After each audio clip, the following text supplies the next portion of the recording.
And we start with new information about the British man suspected of holding hostages inside a synagogue in Colleyville. Yeah, we're getting a clearer picture of what he did in the days leading up to the siege. WFAA just obtained this new photo of Malik Faisal Akram. The White House says Britain's MI5 investigated him as a potential terror threat. But last month, Akram was able to enter the U.S. with no trouble because U.S. terrorism databases didn't raise a red flag. Days later, Akram came to Texas and went to the Our Calling homeless shelter, one of two shelters he stayed at before the attack on the synagogue. Shelter officials tell our Malini Basu he was dropped off at that facility by someone he appeared to know.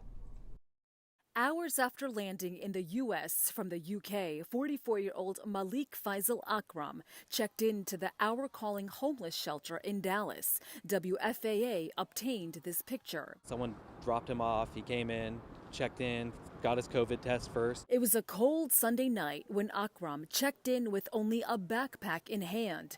After his COVID test, After he passed his COVID test, was checked into our software where we ask a handful of questions. Akram answered 5 questions, including he currently has no income and is staying on the streets. After the check-in process, whomever dropped him off stood here and exchanged a hug and a few words, and then that person headed out. Federal officials are now combing through 20 minutes worth of security video to help identify the person that dropped him off, gave him a hug, and left. Authorities are carefully reviewing the video before making it public and asking for help. Where he parked his car, we couldn't see the vehicle. Akram spent one night on the floor and checked out before lunch the next day. 4 days later, Akram ended up at the Union Gospel Mission Shelter in Dallas. With so many questions, the White House had this to say when asked if Akram was on a terrorist watch list. The U.S. government did not have any derogatory information about the individual in our systems at the time of entry.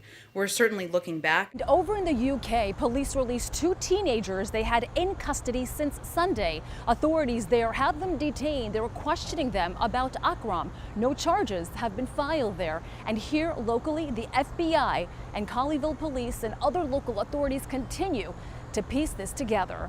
We're in Dallas. I'm Malini Basu.